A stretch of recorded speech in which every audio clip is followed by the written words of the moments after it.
The Adventures of Huckleberry Finn by Mark Twain. Chapter 40.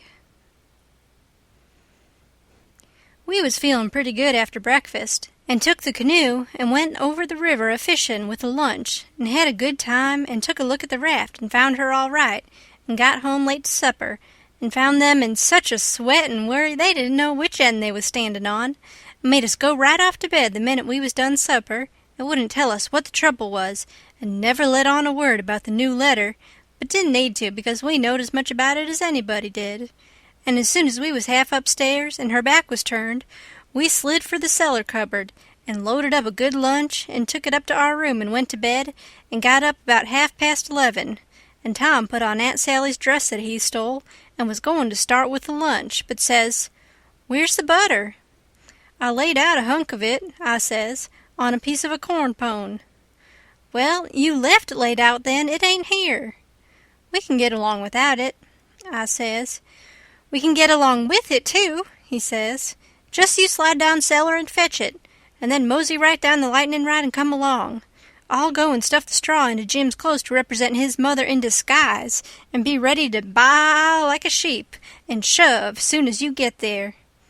So out he went, and down cellar went I. The hunk of butter, big as a person's fist, was where I had left it, so I took up the slab of corn pone with it on, and blowed out my light, and started upstairs very stealthy, and got up to the main floor all right, but here comes Aunt Sally with a candle, and I clapped the truck in my hat, and clapped my hat on my head, and the next second she see me, and she says, "You been down cellar?" "Yes'm." "What you been doing down there?" "Nothin'." "Nothin'?" "No'm." "Well, then what possessed you to go down there this time of night?" "I don't know'm." "You don't know? Don't answer me that way, Tom. I want to know what you been doing down there." "I ain't been doing a single thing, Aunt Sally. I hope to gracious if I have." I reckon she'd let me go now, and as a general thing she would, but I suppose there were so many strange things going on she was just in a sweat about every little thing that warn't yardstick straight, so she says, very decided, "You just march into that settin' room and stay there till I come. You been up to something you no business to, and I lay I'll find out what it is before I'm done with you." So she went away as I opened the door and walked into the settin' room. My, but there was a crowd there. 15 farmers, and every one of them had a gun. I was most powerful sick, and slunk to a chair and set down. They was sittin' around, some of them talking a little, in a low voice, and all of them fidgety and uneasy, but trying to look like they warn't, but I knowed they was, because they was always taking off their hats and putting them on and scratching their heads and changing their seats and fumbling with their buttons. I warn't easy myself, but I didn't take my hat off all the same.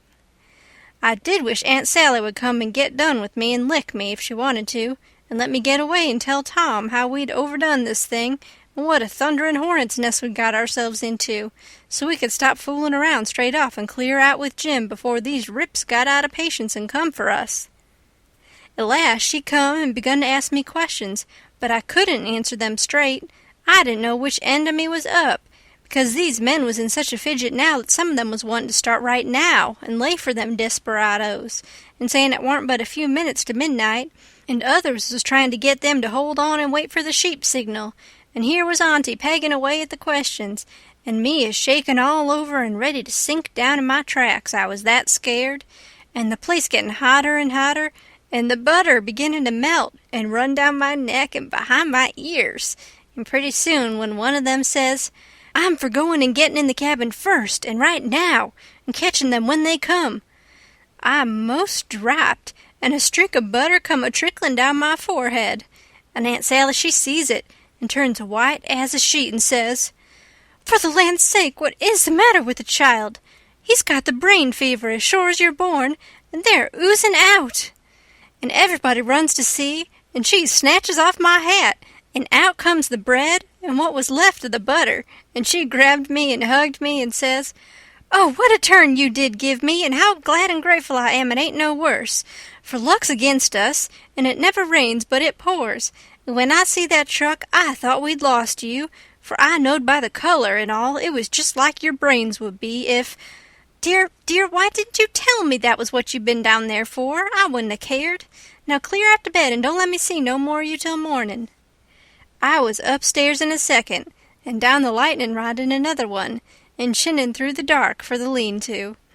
I couldn't hardly get my words out, I was so anxious, but I told Tom as quick as I could we must jump for it now, and not a minute to lose. The house full of men yonder, with guns. His eyes just blazed, and he says, "No, is that so? Ain't it bully? Why, Huck, if I was to do it over again, I bet I could fetch 200.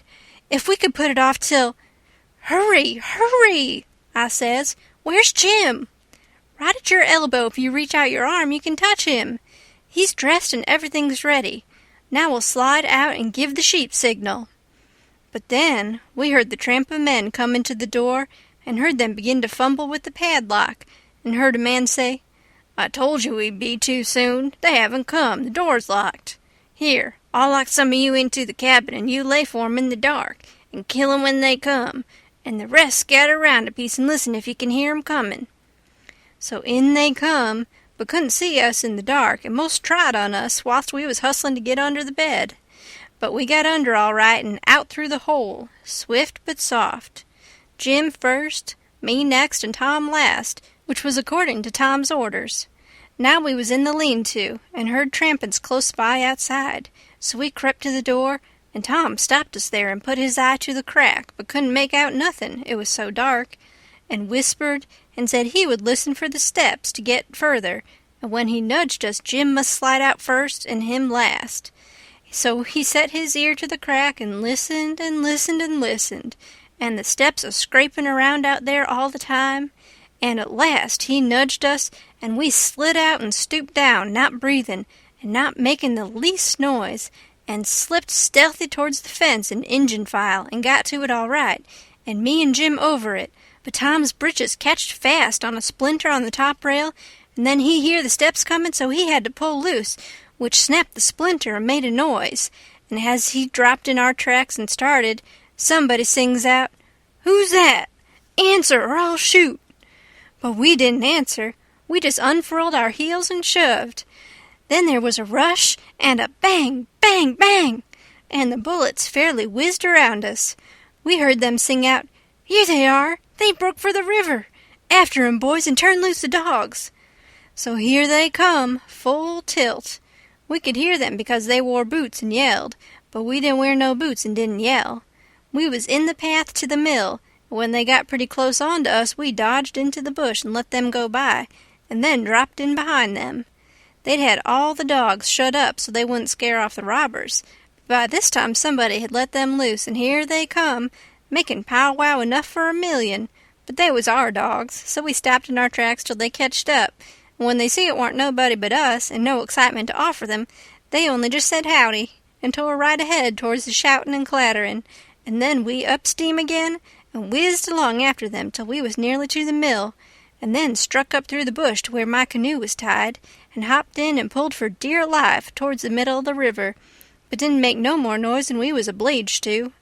Then we struck out, easy and comfortable, for the island where my raft was, and we could hear them yelling and barking at each other all up and down the bank, till we was so far away the sounds got dim and died out, and when we stepped onto the raft, I says, "Now, old Jim, you're a free man again, and I bet you won't ever be a slave no more." And a mighty good job it was, too, Huck. It is planned beautiful, and it is done beautiful, and they ain't nobody can get up a plan that's more mixed up and splendid than what that one was. We was all glad as we could be, but Tom was the gladdest of all, because he had a bullet in the calf of his leg. When me and Jim heard that, we didn't feel so brash as what we did before. It was hurting him considerable and bleeding, so we laid him in the wigwam and tore up one of the Duke's shirts for to bandage him. But he says, "Gimme the rags. I can do it myself. Don't stop now. Don't fool around here. And the evasion booming along so handsome. Man the sweeps and set her loose. Boys, we done it elegant. 'Deed we did. I wish we'd a had the handling of Louis XVI. There wouldn't been a no son of St. Louis ascend to heaven, wrote down in his biography. No, sir, we'd have whooped him over the border. That's what we'd have done with him, and done it just as slick as nothing at all, too. Man the sweeps! Man the sweeps! But me and Jim was consultin' and thinkin', and after we'd thought a minute, I says, "Say it, Jim." So he says, "Well, den dis is de way it looked to me, Huck. If it was him dat is being set free, one of de boys was to get shot, would he say, 'Go on and save me, never mind by de doctor for to save dis one'? Is dat like Mars Tom Sawyer? Would he say dat? You bet he wouldn't. Well, den is Jim gwine to say it? No, suh. I don't budge a step outen dis place dout a doctor, not if it's 40 year." I knowed he was white inside, and I reckoned he'd say what he did say, so it was all right now, and I told Tom I was a-goin' for a doctor. He raised considerable row about it, but me and Jim stuck to it and wouldn't budge, so he was for crawlin' out and settin' the raft loose himself, but we wouldn't let him. Then he gives us a piece of his mind, but it didn't do no good. So when he sees me gettin' the canoe ready, he says, "Well, then, if you're bound to go, I'll tell you the way to do when you get to the village. Shut the door and blindfold the doctor tight and fast, and make him swear to be silent as the grave, and put a purse full of gold in his hand, and then take and lead him all around the back alleys and everywheres in the dark, and then fetch him here in the canoe in a roundabout way amongst the islands, and search him and take his chalk away from him, and don't give it back to him until you get him back to the village, or else he will chalk this raft so he can find it again. It's the way they all do." So I said I would, and left, and Jim was to hide in the woods when he sees the doctor comin' till he was gone again. End of Chapter 40. Chapter 41. The doctor was an old man, a very nice, kind-looking old man when I got him up. I told him me and my brother was over on Spanish Island huntin' yesterday afternoon, and camped on a piece of raft we found. And about midnight he must have kicked his gun in his dreams, for it went off and shot him in the leg, and we wanted him to go over there and fix it and not say nothin' about it, nor let nobody know, because we wanted to come home this evening and surprise the folks. "Who is your folks?" he says. "The Phelpses, down yonder." "Oh," he says, and after a minute he says, "How'd you say he got shot?" "He had a dream," I says, "and it shot him." "Singular dream," he says. So he lit up his lantern and got his saddlebags and we started, but when he sees the canoe he didn't like the look of her, said she was big enough for one but didn't look pretty safe for two. I says, "Oh, you needn't be afeard, sir. She carried the three of us easy enough." "What three?" "Why, me and Sid and the guns. That's what I mean." "Oh," he says. But he put his foot on the gunwale and rocked her and shook his head and said he reckoned he'd look round for a bigger one, but they was all locked and chained. So he took my canoe and said for me to wait till he come back, or I could hunt around further, or maybe I better go down home and get them ready for the surprise if I wanted to. But I said I didn't, so I told him just how to find the raft, and then he started. I struck an idea pretty soon. I says to myself, "S'posen he can't fix that leg just in 3 shakes of a sheep's tail, as the sayin' is. S'posen it takes him 3 or 4 days. What are we going to do, lay around there till he lets the cat out of the bag? No, sir, I know what I'll do. I'll wait. When he comes back, if he says he's got to go any more, I'll get down there too, if I swim, and we'll take and tie him and keep him and shove out down the river, and when Tom's done with him, we'll give him what it's worth, or all we got, and then let him get ashore." So then I crept into a lumber pile to get some sleep, and next time I waked up the sun was away up over my head. I shot out and went for the doctor's house, but they told me he'd gone away in the night sometime or other and warn't back yet. Well, thinks I, that looks powerful bad for Tom, and I'll dig out for the island right off.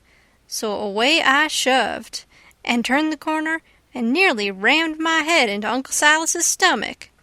He says, "Why, Tom, where you been all this time, you rascal?"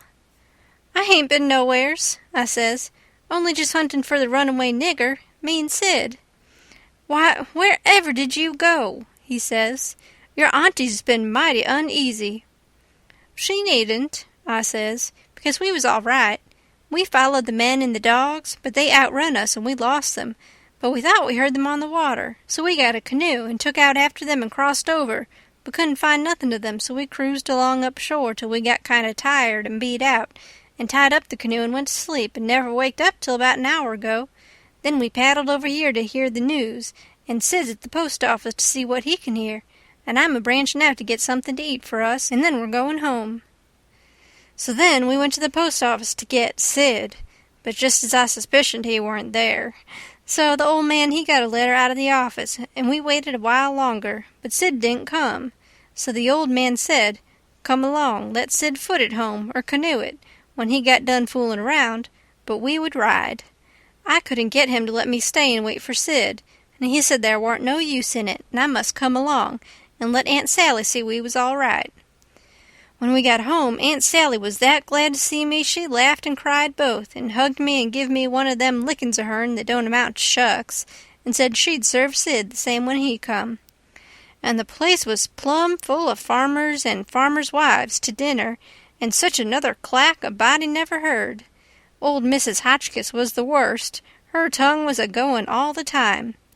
She says, "Well, Sister Phelps, I've ransacked that 'ere cabin over, and I believe the nigger was crazy. I says to Sister Damrell, didn't I, Sister Damrell? Says I, he's crazy, says I. Them's the very words I said. You all hearin' me. He's crazy, says I. Everything shows it, says I. Look at that 'ere grindstone, says I. Want to tell me to any creature in his right mind's going to scrabble all them crazy things onto a grindstone, says I? Here such and person busted his heart, and here and so pegged along for 37 year, and all that. Natural son of Lewis, somebody, and such everlasting rubbish. He's plumb crazy, says I. That's what I says in the first place. It's what I says in the middle, and it's what I says last and all the time. The nigger's crazy. Crazy's Nebuchadnezzar, says I." "And look at that 'ere ladder, made out in rags, Sister Hotchkiss," said old Mrs. Damrell. "What in the name of goodness could he ever want of—" "The very words I was a-saying no longer in this minute to Sister Utterback, and she'll tell you so herself. Says she, 'Look at that 'ere rag ladder,' says she, and says I, 'Yes, look at it,' says I. 'What could he have wanted of it,' says I. She, Sister Hotchkiss, she, but how in the nation they'd ever get that grindstone in there, anyway? And who dug that 'ere hole? And who—" "My very words, Brer Penrod. I was a-sayin', pass that 'ere sasser and molasses, won't ye? I was a-sayin' to Sister Dunlap just this minute, how did they get that grindstone in there, says I? Without help, mind you, without help. That's where 'tis. Don't tell me, says I. There was help, says I, and there was a plenty help, too, says I. There's been a dozen of helping that nigger, and I laid I'd skin every last nigger on this place, but I'd find out who done it, says I, and moreover, says I—" "A dozen, says you? 40 couldn't have done everything that's been done. Look at them case-knife saws and things, how tedious they've been made. Look at that bed leg sawed off with them. A week's work for 6 men. Look at that nigger made out in straw on the bed, and look at—" "You may well say, Brer Hightower, it's just as I was saying to Brer Phelps's own self. Says he, 'What do you think of it, Sister Hotchkiss?' says he. 'Think of what, Brer Phelps?' says I. 'Think of that bed leg sawed off that-a-way,' says he. 'Think of it,' says I. 'I lay I never sawed itself off,' says I. 'Somebody sawed it,' says I. 'That's my opinion, take it or leave it. It mayn't be no count,' says I, 'but such as it is, it's my opinion,' says I. 'And if anybody can start a better one,' says I, 'let him do it,' says I, 'that's all.' I says to Sister Dunlap, says I, 'Well, dog my cats. They must have been a house full of niggers in there every night for 4 weeks to have done all that work, Sister Phelps. Look at that shirt. Every last inch of it covered over with secret African writing done with blood. Must have been a raft of 'em at it right along, all the time a'most. Why, I'd give $2 to have it read to me. And as for the niggers that wrote it, I allow I'd take and lash 'em till—" "People to help him, Brother Marples? Well, I reckon you'd think so if you'd been in this house for a while back. Why, they've stole everything they could lay their hands on, and we a-watching all the time, mind you. They stole that shirt right off of the line. And as for that sheet they made the rag ladder out of, there ain't no telling how many times they didn't steal that. And flour and candles and candlesticks and spoons and the old warming pan, and most 1,000 things that I disremember now, and my new calico dress, and me and Silas and my Sid and Tom on the constant watch, day and night, as I was a-telling you, and not a one of us could catch hide nor hair, nor sight nor sound of them. And here at the last minute, lo and behold you, They slides right in under our noses and fools us. Not only fools us, but the Injun Territory robbers, too, and actually gets away with that nigger safe and sound, and with that 16 men and 22 dogs right on their very heels at that very time. I tell you, it just bangs anything I ever heard of. Why, spirits couldn't have done it better and been no smarter, and I reckon they must have been spirits, because you know our dogs, and there ain't no better. Well, them dogs never even got on the track of 'em once. You explain that to me if you can, any of you. Well, it does beat. Laws alive, I never. So help me, I wouldn't be house thieves as well as... Goodness gracious sakes, I'd have been afraid to live in such a... Afraid to live? Why, I was that scared I dasn't hardly go to bed, or get up, or lay down, or sit down, Sister Ridgway. Why, they'd steal the very... Why, goodness sakes, you can guess what kind of a fluster I was in by the time midnight come last night. I hope to gracious if I weren't afraid they'd steal some of the family. I was just to that pass I didn't have no reasoning faculties no more. It looks foolish enough now in the daytime, but I says to myself, there's my 2 poor boys asleep way upstairs in that lonesome room, and I declare to goodness I was that uneasy that I crept up there and locked 'em in, I did. And anybody would, because, you know, when you get scared that way, and it keeps running on and getting worse and worse all the time, and your wits get to addling, and you get to doing all sorts of wild things, and by, you think to yourself, supposing I was a boy, and was away up here, and the door ain't locked, and you... She stopped, looking kind of wondering, and then she turned her head around slow. When her eye lit on me, I got up and took a walk. Says I to myself, I can explain better how we come to not be in that room this morning if I go out to one side and study over it a little. So I done it, but I dasn't go fur, or she'd have sent for me. And when it was late in the day, the people all went. And then I come in and told her the noise and shooting waked up me and Sid, and the door was locked, and we wanted to see the fun. So we went down the lightning rod, and both of us got hurt a little, and we didn't never want to try that no more. And then I went on and told her all what I told Uncle Silas before. And then she said she'd forgive us, and maybe it was all right enough anyway, and about what a body might expect of boys, for all boys was a pretty harum-scarum lot as fur as she could see. And so, as long as no harm hadn't come of it, she judged she better put in her time being grateful we was alive and well, and she had us still, 'stead of fretting over what was past and done. So then she kissed me and patted me on the head and dropped into a kind of a brown study, and pretty soon jumps up and says, Why, laws a mercy, it's most night and Sid's not come yet. What has become of that boy? I see my chance, so I skips up and says, I'll run right up to town and get him, I says. No, you won't, she says. You'll stay right where you are. One's enough to be lost at a time. If he ain't here to supper, your uncle'll go. Well, he warn't there to supper, so right after supper, Uncle went. He come back about 10, a little bit uneasy, hadn't run across Tom's tracks. Aunt Sally was a good deal uneasy, but Uncle Silas, he said there warn't no occasion to be. Boys will be boys, he said, and you'll see this one turn up in the morning all sound and right. So she had to be satisfied, but she said she'd set up for him a while anyway and keep a light burning so he could see it. And then, when I went to bed, she come up with me and fetched her candle and tucked me in and mothered me so good I felt mean, and like I couldn't look her in the face.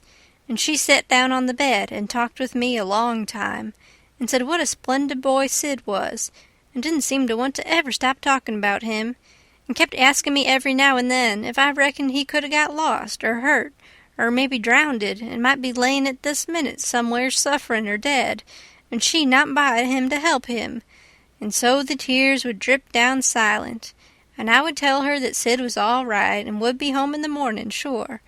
And she would squeeze my hand or maybe kiss me and tell me to say it again and keep on saying it, because it done her good and she was in so much trouble.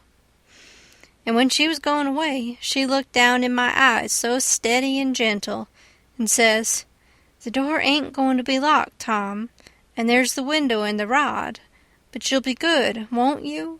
And you won't go? For my sake." Laws knows, I wanted to go bad enough to see about Tom, and was all intending to go, but after that I wouldn't have went, not for kingdoms. But she was on my mind, and Tom was on my mind, so I slept very restless, and twice I went down the right way in the night, and slipped around front, and see her settin' there by her candle in the window, with her eyes towards the road, and the tears in them, and I wished I could do something for her, but I couldn't, only to swear that I wouldn't never do nothing to grieve her any more.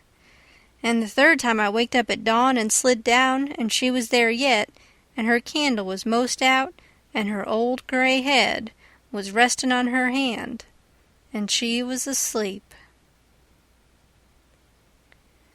End of Chapter 41. Chapter 42. The old man was uptown again before breakfast, but couldn't get no track of Tom, and both of them sat at the table thinking, and not saying nothing, and looking mournful, and their coffee getting cold, and not eating anything. And by the old man says, "Did I give you the letter?" "What letter?" "The one I got yesterday out of the post office." "No, you didn't give me no letter." "Well, I must have forgot it." So he rummaged his pockets, and then went off somewheres where he had laid it down, and fetched it and give it to her. She says, "Why, it's from St. Petersburg. It's from Sis." I allowed another walk would do me good, but I couldn't stir. But before she could break it open, she dropped it and run, for she see something, and so do I. It was Tom Sawyer on a mattress, and that old doctor, and Jim, in her calico dress, with his hands tied behind him, and a lot of people. I hid the letter behind the first thing that come handy, and rushed. She flung herself at Tom, crying, and says, "Oh, he's dead, I know he's dead." And Tom, he turned his head a little, and muttered something or other which showed he warn't in his right mind. Then she flung up her hands and says, "He's alive, thank God, and that's enough." And she snatched a kiss of him, and flew for the house to get the bed ready, and scattering orders right and left at the niggers and everybody else, as fast as her tongue could go, every jump of the way. I followed the men to see what they was going to do with Jim, and the old doctor and Uncle Silas followed after Tom into the house. The men was very huffy, and some of them wanted to hang Jim for an example to all the other niggers round there, so they wouldn't be trying to run away like Jim done, and making such a raft of trouble, and keeping a whole family scared most to death for days and nights. But the others said don't do it. It wouldn't answer at all. He ain't our nigger, and his owner would turn up and make us pay for him, sure. So that cooled them down a little, because the people that's always the most anxious for to hang a nigger that hain't done just right is always the very ones that hain't the most anxious to pay for him when they've got their satisfaction out of him. They cussed Jim considerable, though, and give him a cuff or two side of the head once in a while. But Jim, he never said nothing, and he never let on to know me, and they took him to the same cabin, and put his own clothes on him, and chained him again, and not to no bed leg this time, but to a big staple, drove into the bottom log, and chained his hands, too, and both legs, and said he warn't to have nothing but bread and water to eat after this till his owner come, or he was sold at auction, 'cause he didn't come in a certain length of time, and filled up our hole, and said a couple of farmers with guns must stand watch around about the cabin every night, and a bulldog tied to the door in the daytime. And about this time they was through with the job, and was tapering off with a kind of a general good-bye cussin'. And then the old doctor comes and takes a look, and says, "Don't be no rougher on him than you're obleeged to, because he ain't a bad nigger. When I got to where I found the boy, I see I couldn't cut the bullet out without some help, and he warn't in no condition for me to leave to go and get help, and he got a little worse, and a little worse, and after a long time he went out of his head and wouldn't let me come anigh him any more, and said if I chalked his raft he'd kill me, and no end of wild foolishness like that, and I see I couldn't do anything at all with him, so I says I got to have help somehow, And the minute I says it, out crawls this nigger from somewheres and says he'll help, and he done it too, and done it very well. Of course I judged he must be a runaway nigger, and there I was, and there I had to stick right straight along all the rest of the day and all night. It was a fix, I tell you. I had a couple of patients with the chills, and of course I'd like to run up to town and see them, but I dasn't, because the nigger might get away, and then I'd be to blame. And yet never a skiff come close enough for me to hail. So there I had to stick plumb till daylight this morning, and I never see a nigger that was a better nurse or more faithfuler, and yet he was risking his freedom to do it, and was all tired out too, and I see plain enough he'd been worked main hard lately. I liked the nigger for that, I tell you, gentlemen. A nigger like that is worth $1,000, and kind treatment too. I had everything I needed, and the boy was doing as well there as he would have done at home. Better, maybe, because it was so quiet. But there I was, with both of 'em on my hands, and there I had to stick till about dawn this morning. Then some men in a skiff come by, and as good luck would have it, the nigger was settin' by the pallet with his head propped on his knees sound asleep. So I motioned them in quiet, and they slipped up on him and grabbed him and tied him before he knowed what he was about, and we never had no trouble.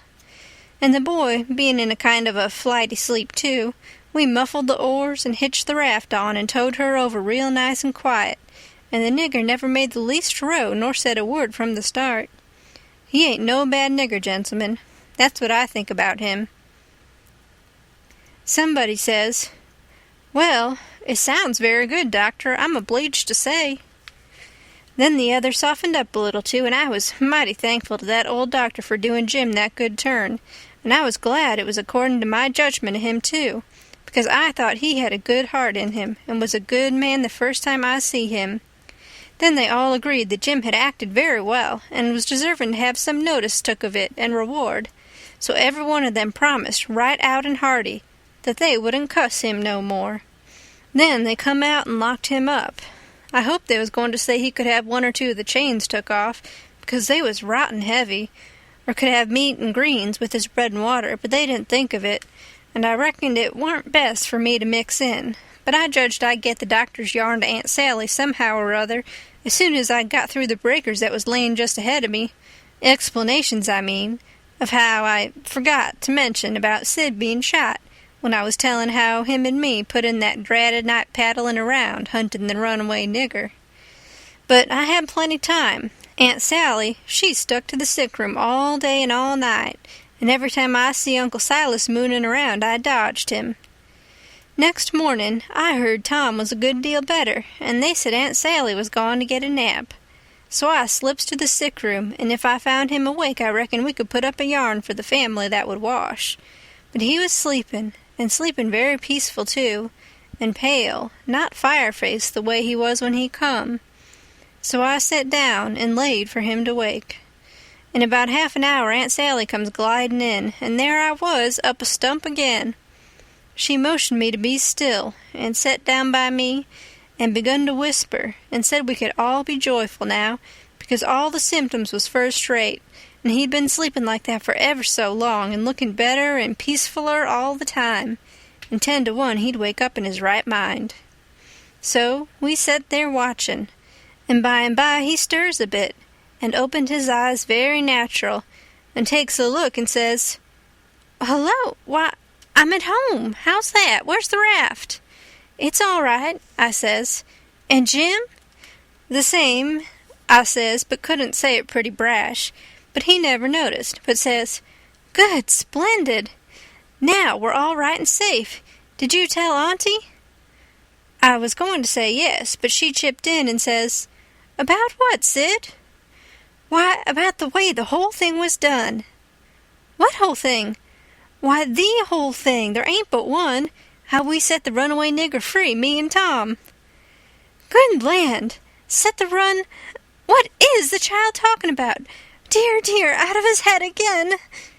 "No, I ain't out of my head. I know all what I'm talking about. We did set him free, me and Tom. We laid out to do it, and we done it. And we done it elegant, too. He'd got a start, and she never checked him up, just set and stared and let him clip along, and I see it warn't no use for me to put in. Why, Auntie, it cost us a power o' work, weeks of it, hours and hours every night whilst you was all asleep, and we had to steal candles, and the sheet, and the shirt, and your dress, and spoons, and tin plates, and case knives, and the warming pan, and the grindstone, and flour, and just no end of things, and you can't think what work it was to make the saws, and pens, and inscriptions, and one thing or another, and you can't think half the fun it was. And we had to make up the pictures of coffins and things, and anonymous letters from the robbers, and get up and down the lightning rod and dig the hole into the cabin, and made the rope ladder, and send it in cooked up in a pie, and send in spoons and things to work with in your apron pocket. Mercy sakes! And load up the cabin with rats and snakes and so on for company for Jim. And then you kept Tom here so long with the butter in his hat that you come near spilin' the whole business, because the men come before we was out of the cabin, and we had to rush, and they heard us and let drive at us, and I got my share, and we dodged out of the path and let them go by. And when the dogs come, they weren't interested in us, but went for the most noise, and we got our canoe and made for the raft, and was all safe, and Jim was a free man, and we done it all by ourselves, and wasn't it bully, Auntie? Well, I never heard the likes of it in all my born days. So it was you little rapscallions, that's been making all this trouble, and turned everybody's wits clean inside out, and scared us almost to death. I've as good a notion as ever I had in my life to take it out of you this very minute. To think, here I've been, night after night, you just get well once, you young scamp, and I lay all tan the old Harry out of both of ye. But Tom, he was so proud and joyful, he just couldn't hold in, and his tongue just went it, she a-chipping in and spitting fire all along, and both of them going it at once, like a cat convention. And she says, Well, you get all the enjoyment you can out of it now, for mind, I tell you, if I catch you meddling with him again. Meddling with who? Tom says, dropping his smile and looking surprised. With who? Why, the runaway nigger, of course. Who'd you reckon? Tom looks at me very grave and says, Tom, didn't you just tell me he was all right? Hasn't he got away? Him? Says Aunt Sally. The runaway nigger? 'Deed he hasn't. They've got him back safe and sound, and he's in that cabin again, on bread and water and loaded down with chains till he's claimed or sold. Tom rose square up in bed with his eye hot and his nostrils opening and shutting like gills, and sings out to me, They ain't no right to shut him up. Shove, and don't you lose a minute. Turn him loose. He ain't no slave. He's free as any creature that walks this earth. What does the child mean? I mean every word I say, Aunt Sally, and if somebody don't go, I'll go. I've known him all his life, and so has Tom there. Old Miss Watson died 2 months ago, and she was ashamed she ever was going to sell him down the river, and said so, and she set him free in her will. Then what on earth did you want to set him free for, seeing he was already free? Well, that is a question, I must say, and just like women. Why, I wanted the adventure of it, and I'd have waded neck-deep in blood to— Goodness alive! Aunt Polly! If she weren't standing right there, just inside the door, looking as sweet and contented as an angel half full of pie, I wish I may never. Aunt Sally jumped for her and most hugged the head off of her and cried over her, and I found a good enough place for me under the bed, for it was getting pretty sultry for us, seemed to me. And I peeped out, and in a little while Tom's Aunt Polly shook herself loose and stood there, looking across at Tom over her spectacles, kind of grinding him into the earth, you know. And then she says, Yes, you better turn your head away. I would if I was you, Tom. Oh, dearie me, says Aunt Sally. Is he changed so? Why, that ain't Tom, it's Sid. Why, where is Tom? He was here a minute ago. You mean where's Huck Finn, that's what you mean. I reckon I hain't raised such a scamp as my Tom all these years not to know him when I see him. That would be a pretty howdy-do. Come out from under that bed, Huck Finn. So I done it, but not feeling brash. Aunt Sally, she was one of the mixed-uppest looking persons I ever see, except one, and that was Uncle Silas when he come in and they told it all to him. It kind of made him drunk, as you may say, and he didn't know nothing at all the rest of the day, and preached a prayer-meeting sermon that night that gave him a rattling reputation, because the oldest man in the world couldn't have understood it.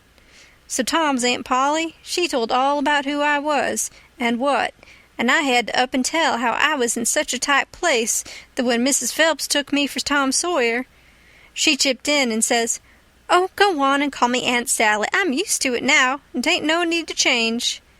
And when Aunt Sally took me for Tom Sawyer, I had to stand it. There weren't no other way, and I knowed he wouldn't mind, because it would be nuts for him, being a mystery, and he'd make an adventure out of it and be perfectly satisfied.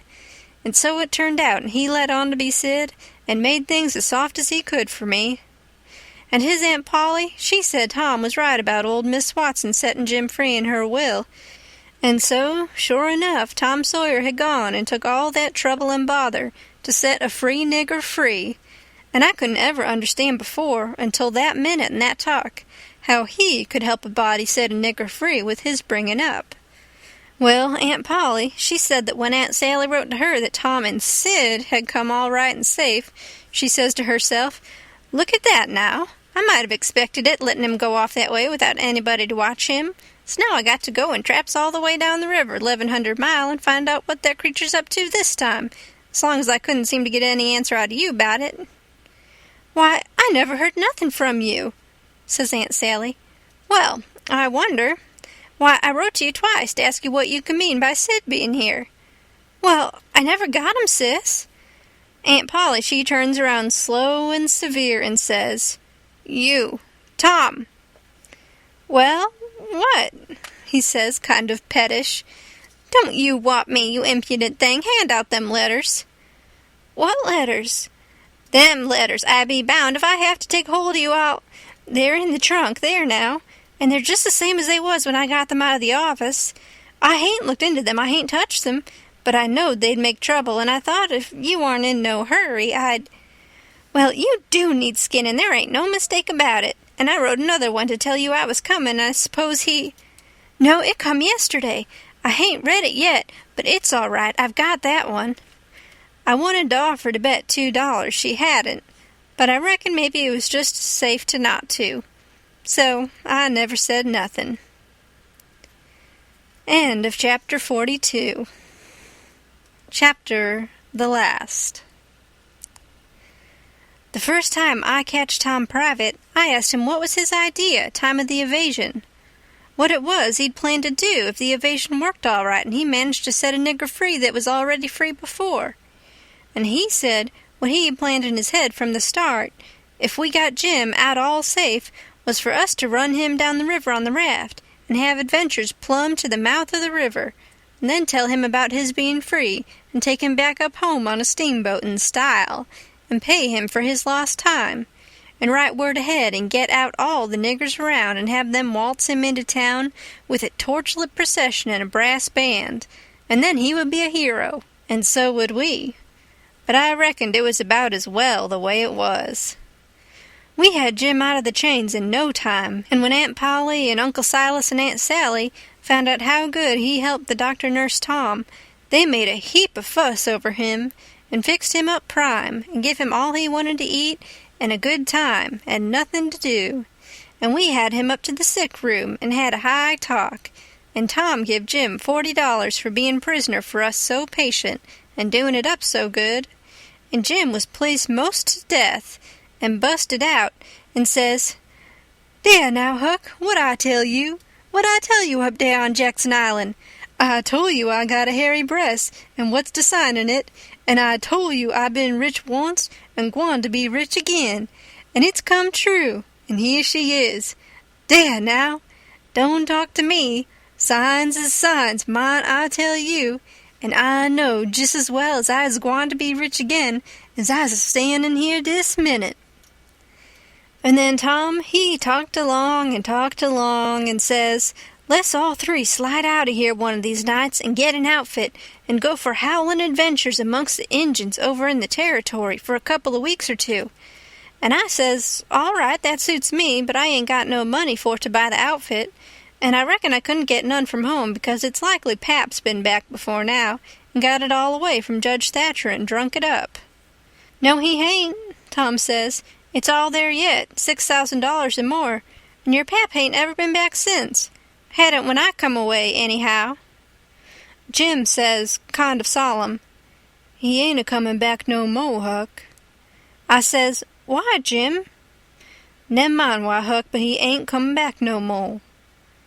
But I kept at him, so at last he says, "Don't you 'member the house dat was floatin' down the river, and dey was a man in there, covered up, and when I went in and uncovered him and didn't let you come in? Well, den you can get your money when you wants it, 'cause dat was him." Tom's most well now, and got his bullet around his neck on a watch-guard for a watch, and is always seeing what time it is. And so there ain't nothing more to write about, and I am rotten glad of it, because if I'd knowed what a trouble it was to make a book, I wouldn't have tackled it, and ain't a-going to no more. But I reckon I got to light out for the territory ahead of the rest, because Aunt Sally, she's going to adopt me and civilize me, and I can't stand it. I've been there before. The end. Yours truly, Huck Finn. End of chapter the last, and end of the Adventures of Huckleberry Finn, by Mark Twain.